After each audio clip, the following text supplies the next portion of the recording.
প্রতিদিন সকাল বিকেল বাচ্চাদের নতুন নতুন টিফিন বানানোর আবদারে আমরা মায়েরা নাস্তানাবুদ হয়ে পড়ি। তারপরেও চেষ্টা করি কিছু না কিছু নতুন ধরনের টিফিন বানিয়ে তাদেরকে খুশি করতে। সেই রকম একটা নতুন ধরনের স্বাস্থ্যকর টিফিন বানিয়ে আজ তোমাদের সাথে শেয়ার করলাম, যেটা শুধু বাচ্চারা নয়, বাড়ির বড়রাও খুব মজা করে খাবে।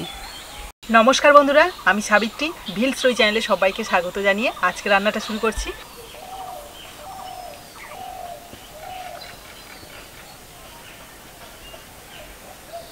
এই স্বাস্থ্যকর টিফিন বানানোর জন্য এখানে যে মূল উপকরণগুলো নিয়েছি তোমাদের একবার দেখিয়ে দিই। বেশ কিছুটা আতপ চাল আগে থেকে আমি ভিজিয়ে তারপর জল ছাড়িয়ে রেখেছি। এখানে নিয়েছি 3টে ছোট সাইজের আলু, সেগুলো আগে থেকে সিদ্ধ করা, আর 2 কোয়া মতো আদা নিয়েছি। আর নিয়েছি এখানে গ্রেট করা গাজর, চপারে চপ করে রাখা বাঁধাকপি কুচি, লঙ্কা কুচি, আর নিয়েছি রাঙালু কুচি। রাঙালুটা কিন্তু বাচ্চাদের খাওয়া খুবই উপকারী, সেই জন্য রাঙালুটা নিয়েছি। আর নিয়েছি বিনস কুচি, আর সবশেষে রয়েছে ধনেপাতা কুচি। এখানে তো পরিমাপগুলো আলাদাভাবে বললাম না, তবে এখানে 5 থেকে 6 জন মতো কিন্তু খেতে পারবে যা উপকরণগুলো রয়েছে। তো তোমরা তোমাদের বাড়িতে লোক সংখ্যা অনুযায়ী কম বেশি করে নিতে পারো। প্রথমে আমি চাল আর আলুটাকে পেস্ট করে নেবো, তার জন্য একটা মিক্সি জার নিয়েছি। এই জারের মধ্যে এই যে জল ঝারিয়ে রাখা চালগুলো দিয়ে দিচ্ছি। এবার দিয়ে দিচ্ছি আদা, সিদ্ধ করে রাখা আলু। এখানে তোমরা কাঁচা আলু দিতে পারো, কিন্তু কাঁচা আলুর একটা গন্ধ থাকতে পারে, কিন্তু সিদ্ধ আলুটা খুব সুন্দরভাবে মিশে যাবে আর খেতেও ভালো লাগবে। এই যে হাত দিয়ে একটুখানি ভেঙে ভেঙে দিলাম। এবার আমি এর মধ্যে দিয়ে দেবো এই চামচের 2 চামচ মতো জল।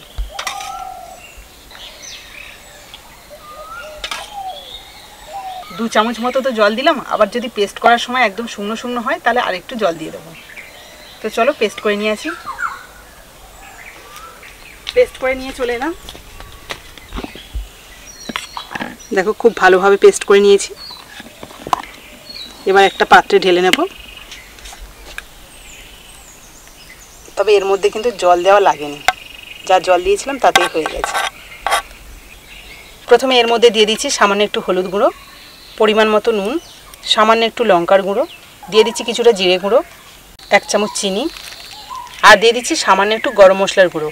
যেহেতু আমি সবজি ব্যবহার করব সেই জন্য কিন্তু গরম মশলাটা দেওয়া। তোমরা যদি না চাও তাহলে দেওয়ারও দরকার নেই। এবার ভালো করে মিশিয়ে নেব।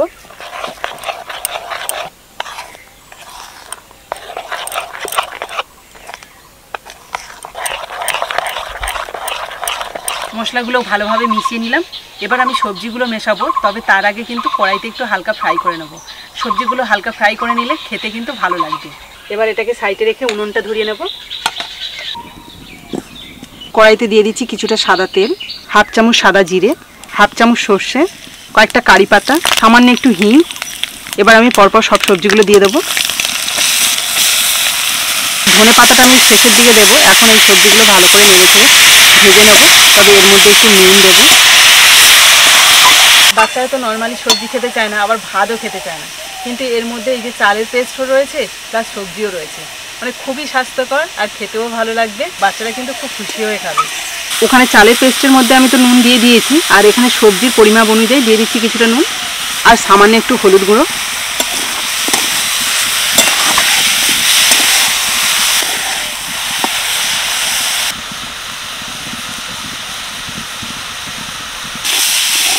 সবজিগুলো প্রায় 2 মিনিট মতো ভেজে নিয়েছি।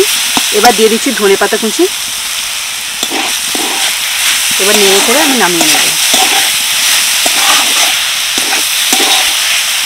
যে চালের ব্যাটারটা তৈরি করে রেখেছি তার মধ্যে দিয়ে দেবো সরাসরি। এবার সব কিছু ভালো করে মিশিয়ে নেব।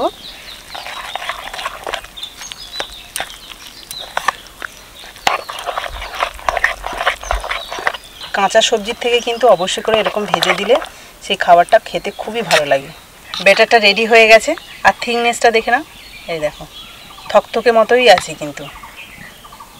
এবার আমি এই ব্যাটারের মধ্যে দিয়ে দেবো 1 প্যাকেট ইনো। তোমাদের হাতের কাছে যদি ইনো থাকে ইনোটা অবশ্যই দেবে, আর যদি না থাকে তাহলে বেকিং পাউডারও দিতে পারো। এই যে 1 পাতা পুরোটাই দিয়ে দিলাম, যে কোনো ফ্লেভারের ইনো ব্যবহার করতে পারো। ব্যাটারটা দেখো পুরোপুরি রেডি হয়ে গেল। এদিকে দেখো উনুনে কড়া বসিয়ে দিয়েছি, কড়াটা ভালোভাবে গরম হয়ে গেছে, আর সামান্য একটু সাদা তেল দেবো আর অল্প করে ব্যাটার দিয়ে ভেজে নেব। এবার ব্যাটারটা কিন্তু আমি এই যে গভীর চামচ নিয়েছি, এই চামচের 1 চামচ করে নেব আর এর মধ্যে দেব।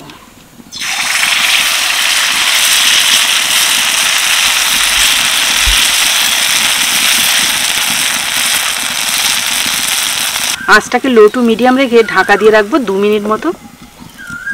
2 মিনিট হয়ে গেছে, এবার ঢাকনাটা খুলে উল্টে দেবো।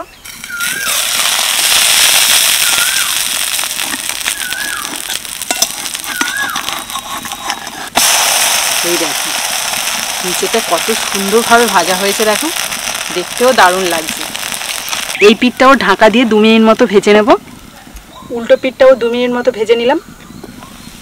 এবার আমি তুলে নেব। দেখো কত সুন্দর দেখতে হয়েছে। আবার কড়াইতে সামান্য একটু সাদা তেল দিলাম। এবার দিয়ে দিচ্ছি 1 চামচ ব্যাটার।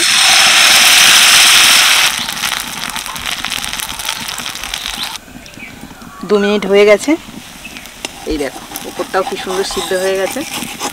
এবার আমি উল্টে দেবো। কি সুন্দর দেখতে দেখো। আরও একটা ভালোভাবে ভাজা হয়ে গেছে, এটাও তুলে নেব।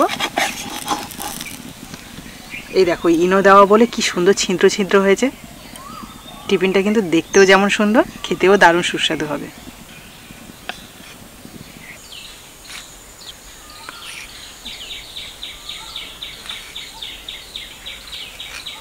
সবগুলো টিফিন আমার ভাজা হয়ে গেছে, আর ভাজার পর দেখো কত সুন্দর দেখতে লাগছে।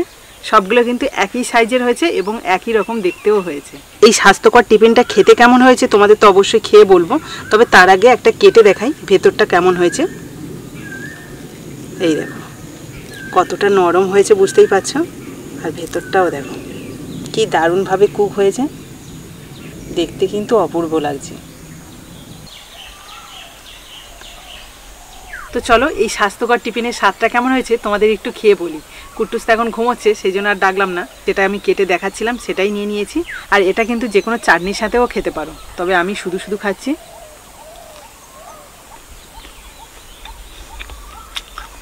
চালের পেস্ট আছে বলে মুচমুচে আওয়াজ হচ্ছে, কোনো সবজি আছে বলে মনে হচ্ছে না। দেখতে যেমন সুন্দর হয়েছে, খেতেও দারুণ টেস্টি। বাড়ি থাকা কিছু উপকরণ দিয়ে খুব সুন্দর একটা স্বাস্থ্যকর টিফিন বানানো যায়, নিশ্চয়ই দেখতে পেলে। আর এটা অবশ্যই তো খেতে ভালো হয়েছে, তোমাদের বললাম। তোমরা একবার হলেও বাড়িতে বানিও, আশা করি বাচ্চারাও খুব পছন্দ করবে, বড়রা তো অবশ্যই পছন্দ করবে। তো চলো আজকে ভিডিওটা যদি তোমাদের ভালো লাগে তাহলে প্লিজ একটা লাইক করে দিও, আর বন্ধুদের সাথে প্রচুর প্রচুর শেয়ার করো ভিডিওটা, যাতে সবাই দেখতে পায়। তো আজকের মতো টাটা, পরের দিন আসবো আবার একটা নতুন ভিডিও নিয়ে। ততক্ষণে ভালো থেকো, সুস্থ থেকো। দারুণ লেগেছে, বা এটা খুব সুন্দর মুচমুচে আছে, আর একটা খেলেই কিন্তু ভালোভাবে তার পেট ভরে যাবে।